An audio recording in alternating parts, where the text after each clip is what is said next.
pretty sure, unless you were at the premiere concert in June 2024 in London, that you will have not heard the horn like this before.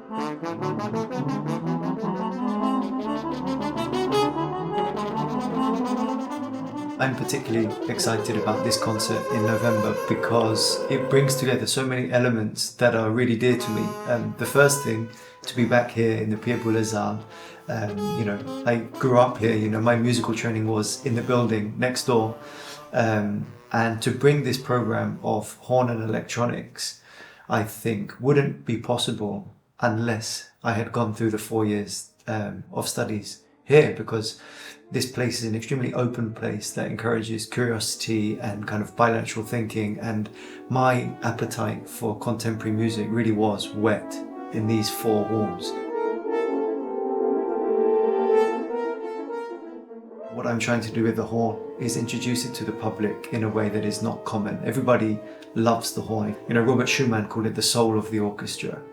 But seldom get to hear it in a solo setting, and I've really tried with my career to promote it as much as I can down this road. But actually this electronics program is a whole new kind of avenue that I'm trying to explore, and for me that's the most important thing, to show how versatile, how beautiful, but also how complex this wonderful instrument is in new ways.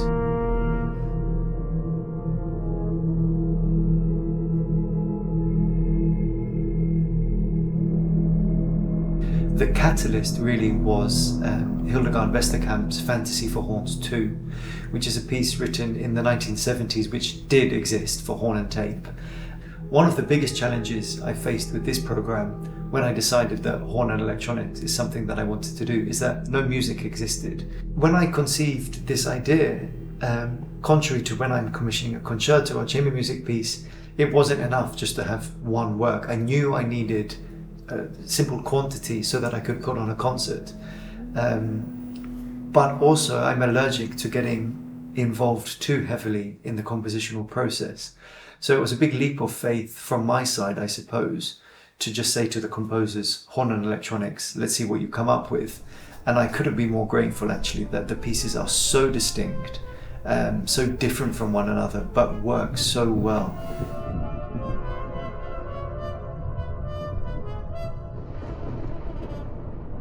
There is this kind of narrative that goes from the beginning to the end of the concert. The beginning of the concert with Zoë Martlew's Nibiru starts with a nuclear apocalypse. And what I really love about the pieces with tape is that none of the sounds are artificial. They're all real recorded sounds. So there are NASA explosions, real nuclear sirens. And so lighting also plays a really, really important role in helping shape that narrative.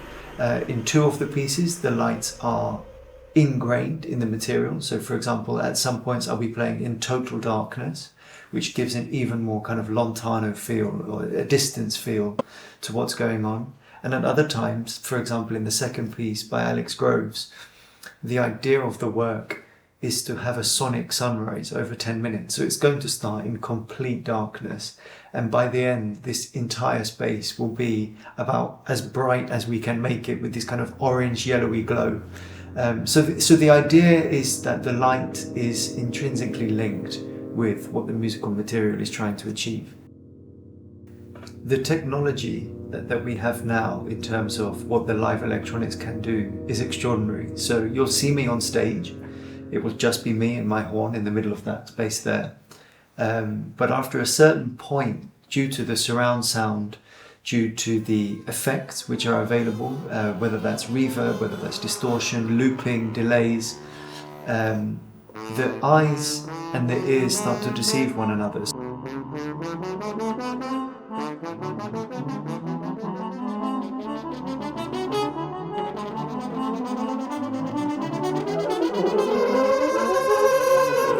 I would hope that people that love the horn would have the courage to come and hear something as crazy as this, even though they have no idea what to expect.